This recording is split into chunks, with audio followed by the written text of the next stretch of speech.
윤석열 대통령이 부정선거 때문에 계엄을 할 수밖에 없었다고 지금 증언을 하고 있는데, 그러면 지금 윤석열 대통령이 계엄을 하게 된 배경, 그리고 그 12월 3일을 전후로 해서 그동안 있었던 중요한 일정들을 제가 기억나는 대로 점검을 해봤습니다. 자, 우선 제일 먼저 2022년 5월 9일 윤 대통령의 취임식 이후에 한 달 반 정도 좀 넘었던 2020년 6월 28일 브라이언 넬슨인가 하는 이름을 갖고 있는 미국 재무부 차관이 한국을 방문했습니다.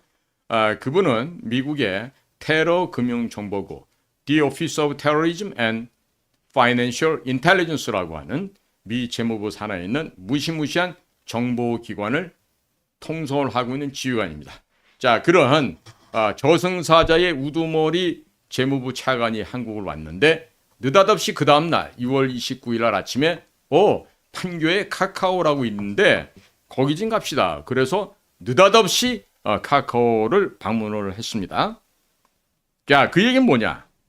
문재인 정권 동안에 불법으로 온갖 종류 형태의 가상화폐 및 페이팔과 같은 소위 중국에서 유행하고 있는 별도의 송금 방식을 통해서 카카오페이가 중국에게도 같이 쓰여지고 그 루트를 통해서 북에게 자금이 전달됐다고 하는 것을 미국은 이미 알고 왔다는 겁니다. 무섭죠? 그런데 2년이 딱 지난 2024년도 6월 28일에는 또 다른 저승사자, 미국의 국가정보장 에브리얼 하인스가 한국을 방문합니다. 2024년 6월 28일 에브리얼 하인스, 미국의 DNI, Director of National Intelligence, 국가정보장 여성입니다. 이분이 대한민국을, 그 바쁜 국가정보장이 대한민국을 왜 왔을까요? 그래서 누구를 만나는가 했더니 다름 아닌 윤석열 대통령을 만나고 갔습니다. 자, 나중 되면은 이야기가 나오겠지만 저 에브리얼 하인스가 2024년 6월 28일 정확하게 브라이언 넬슨 재무차관이 다녀간 2년 만에 대한민국에서 모종의 마침표를 찍고 갔을 것이다. 이런 생각이 듭니다. 제가 지금 현직에 있지 않고 현직에 있다라도 저 같은 얘기들은 극소수만 취급을 하기 때문에 외부적으로 알 수 있는 사항은 아니겠지만 오랜 세월 비밀 업무를 수행해왔던 저로서는 저 에브리얼 하인스 미 DNI 국가정보장의 방안은 단순한 방안이 아니었다는 것을 이미 여러 경로를 통해서 저는 알고 있습니다. 때문에 저와 같은 백브리핑을 하고 저 미국의 DNI가 다녀간 이후에 그해 2023년이죠. 2023년 그때는 언제입니까? 국가정보원이 한국인터넷진흥원과 합동으로 선거관리위원회의 서버라든지 각종 그 통신 장비들을 이제 조사를 하게 됩니다. 그런데 선관위의 아주 치명적인 비협조 간섭으로 인해서 전수조사를 하지 못하고 단 5%에 해당하는 장비들만 조사를 했는데, 자, 그것만 갖고 조사를 했는데도 뻥뻥 뚫려 있더라. 선거인 명부가 다 해킹이 가능하더라. 선거 결과가 탈락자가 당선자로, 당선자가 탈락자로 될 수 있는 그런 원천적인 결함을 갖고 있더라 라고 하였습니다. 자, 그렇다면 그런 결과를 그해 10월 10일 날 아마 국정원 3차장에 있는 백종웅이라는 친구가 나와서 그 발표를 했어요. 이번에 국정원이 이걸 조사를 해봤더니 이러이러한 것들이 있더라. 해킹이 가능하더라. 선거인 명부 조작도 가능하더라. 당선이 탈락으로, 탈락이 당선이 될 수 있는 모든 결함이 있더라 라고 조사 결과를 발표했는데, 당시 국정원장이 누구야? 김규현. 차장 누구야? 권춘택. 국내 차장 김수현. 그동안 해당되는 국장들, 이 사람들이 이거를 깔아뭉갰다는 거 아니에요. 내가 지금 들어보는 바에 의하면 당시 현장 조사를 했던 우리 현장 요원들은 이거를 국민들에게 알려야 된다라는 얘기를 건의를 했다 그래요. 그런데 안에 있는 차장 원장급에서 이거를 묵살하고 보고도 제대로 안 했는지, 보고를 받았던 대통령도 깔아뭉갰는지 좌우지간에 그 당시에는 이듬해 4월 10일 날 뭐가 있었죠? 뭐가 있었어요? 총선이 있었는데 총선을 앞두고 선관위원회에 이와 같이 심각한 문제가 있다고 했을 경우에는 어떻게 해야 됩니까? 사전 대비를 했어야 되죠. 결함을 치유를 했어야 되죠. 부정과 불법이 일어나지 못하게 막았어야 되겠죠? 그러나 대한민국 정부 선관위 헌법기관은 아무 일도 하지 않았습니다. 자, 그런데 그러한 4월 10일 선거를 앞두고 있을 때 대통령과 그 주변 사람들은 갑자기 의대 정원을 2,000명 증가해야 된다는 뚱딴지 같은 얘기를 들곤 합니다. 지금 그 민주당의 비례대표 국회의원이 되어 있는 그 서울대학교 보건대학교 학장했던 친구 있죠? 그 이름이 외자인데 하도 거지 같은 이름을 내가 외웠다가 잊어버렸어요. 외자였어요.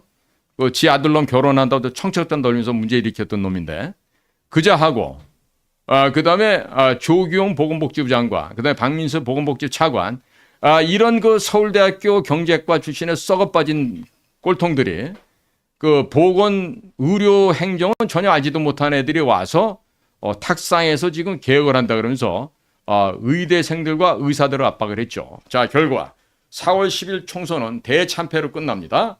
자, 그러면 당시에 민주당도 여러 가지 내용 속에서 얼마든지 국민의힘당이 절반 이상을 획득할 수 있었음에도 불구하고 그것을 망나니 한동훈과 여러 그 썩어 빠진 종중, 친중 정치인들이 깔려있는 국힘당 내의 내부 등등으로 인해서 그자들은 선거에서 참패를 합니다.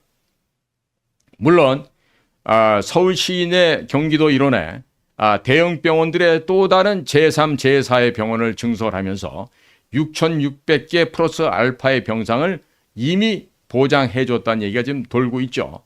거기다가 이번에 지금 건강보험료가 3월달, 4월달 되면 바닥이 날 것이고 또 손해보험은 웃기게 변질되어 가고 있다는 것을 국민들께서는 잘 알고 계실 것으로 생각이 됩니다. 자, 그렇다면 새로운 4월 10일 부정선거로 인해서 자, 국회가 장악이 됐습니다. 자, 갖은 탄핵이 이어지고 대통령의 국정을 발목을 잡았죠. 정상적인 일을 할 수가 없었습니다. 자, 그런데 국정원에서 조사 발표한 내용을 두고서도 명확한 대책을 하지 않았던 국정원 그리고 대통령실과 대통령, 과연 이들의 마음이 왜 바뀌었을까요? 왜 부정선거에 대해서 확신을 하고 비상계엄령까지 발동했을 것일까요? 자, 여기에 대해서는 제가 다음과 같은 추정을 해봅니다. 한 가지는 12월 3일 계엄령이 발동됐다가 몇 시간 만에 해제가 됐는데 그로부터 며칠 지나지 않아서 토니 블링컨 미 국무장관이 갑작스러운 방안을 합니다. 11월 14일 페루 리마에서도 만났고 브라질리아에서 G20에서도 만났는데 왜 왔을까요? 왜? 한 달도 못 된 시간에 정권 인수 교체 기간이에요. 지금 미국에선 12월 달이면. 그러면 토니 블링컨이 국무장관이라 하지만 이미 줄 끊어진 연애에 불과합니다. 아무런 실권이 없습니다. 자, 그런데 토니 블링컨이 와서 무슨 이야기를 하고 왔을까? 뭐 때문에 왔을까? 이걸 대해서 생각해 보세요. 그 다음에 1월 초가 되니까요. 이번에는 누가 오냐면은 이와야 다케시 일본 외무상이 갑자기 한국을 방문합니다. 국립현충원을 방문해서 방명록에 적고 또 국립현충원 동작동에 있죠? 자, 현충원을 참배했어요. 근데 이슈가 없어요. 아무런 이슈가 없어. 그런데 왜 왔을까요? 방명록에 쓴 걸 보면요. 이와야 다케시 일본 외무상의 방한 이라고 영어로 적고 그 아래는 일본말로 이와야 다케시라고 서명한 게 답니다. 앞서서 최근에 방한했던 일본의 외무상은 2018년 고노다로 이후에 최초의 일이에요. 자, 지금 한일 간의 관계가 좋아지는 것도 있고 한미일 간의 삼각협력, 군사협력까지도 긍정적인 방향으로 지금 발전하고 있는데 다 좋은 분위기인데 지금과 같은 이 윤석열 대통령의 발목을 잡고 있고 윤석열이 지금 탄핵 과정에 몰려있는 이런 상황에서 무엇 때문에 이와야 외무상이 대한민국을 방문했을까요? 7년 전에 고노다로 외무상이 당시 왔을 때 보면요. 방명록에 일본국 외무대신 고노다로 이렇게 적고 갔습니다. 자, 저는 이번에 다녀간 이와야 외무상, 이 외무대신의 방안에 대해서 의문이 생깁니다. 즉, 이와야 외무상의 한국 방문 이면에는 일본의 내각조사실에 충분한 건의가 있었을 것이고 일본 내각조사실의 건의는 다름 아닌 미국 중앙정보국 CIA에 의한 움직임이 연쇄적으로 파동을 일으키면서 결국 일본 수상의 방한까지 이끌어내었다. 이렇게 말씀을 드리겠습니다.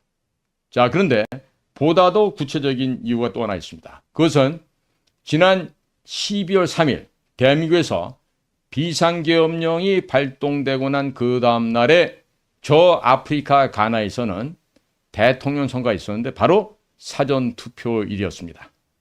그리고 그 다음인 12월 7일 본투표가 진행이 되고 8일 날 결과가 나오게 되는데 마하마 전 친미 성향의 대통령이 친중 성향의 현재의 대통령을 누르고 대통령에 당선이 됩니다.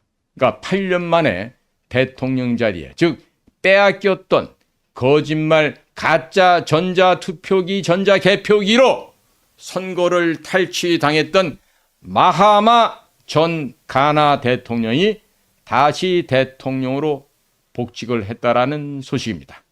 자, 그러면 지나간 8년 동안 4년마다 있었던 이 선거에서 가나에서도 친중파인 대통령이 이길 수밖에 없었는데 이번에 왜 무엇 때문에 저 마하마 대통령이 다시 대통령이 되었을까요? 그것은 한국에 있었던 몇몇 사람의 증발과 깊은 관련이 있다라고 보겠습니다. 몇몇 사람이라고 하는 것은 다름 아닌 중국에서 파견한 중국 비밀 공작 요원들이 되겠습니다. 자, 그와 같은 비밀 공작 요원들은 흑색 공작 요원으로 저변에 깔려서 활동도 했겠지만은 모 언론사가 보도한 그 범주 안에 포함되어 있을 가능성이 대단히 높다라고 하는 것이죠. 자, 우리가 여기서 생각해야 될 것은 성공과 실패, 최상과 최하 두 가지를 동시에 준비하고 생각을 하고 대비해야 된다는 것을 강조합니다. 하나는 그 모 언론사가 보도한 내용이 가짜다? 그 언론사 하나 폐업하면 돼요. 끝입니다. 너네들 가짜뉴스 발표했지? 너를 죽어. 없어져. 그리고 벌금 내. 뭐 그렇게 해서 분해 해체해버리면 끝납니다. 그런데 그 반대의 경우는 어떻게 할 겁니까? 자, 여러분들 같으면 그 반대의 경우에 어떠한 대비책을 가질 수가 있죠? 자, 지금 그 중국에서 보낸 비밀 공작 요원들이 미국에 의해서 체포가 됐다라고 하는 점을 상상을 한번 해보십시오. 이미 걔네들은 미국 땅에 들어가 있죠. 미국 땅에 들어가 있을 거라고. 그러면 미국이 어떤 나라입니까? 미국이 악독한 국제 테러범들이나 국제 범죄 조직에 대해서는요, 잡았을 때 자비라는 단어가 생략된 채로 신문을 합니다. 미국 조사당국에서는요, 자비, mercy라고 하는 단어는 없어요. 은혜라고 하는 grace도 없습니다. 오직 한 가지 있습니다.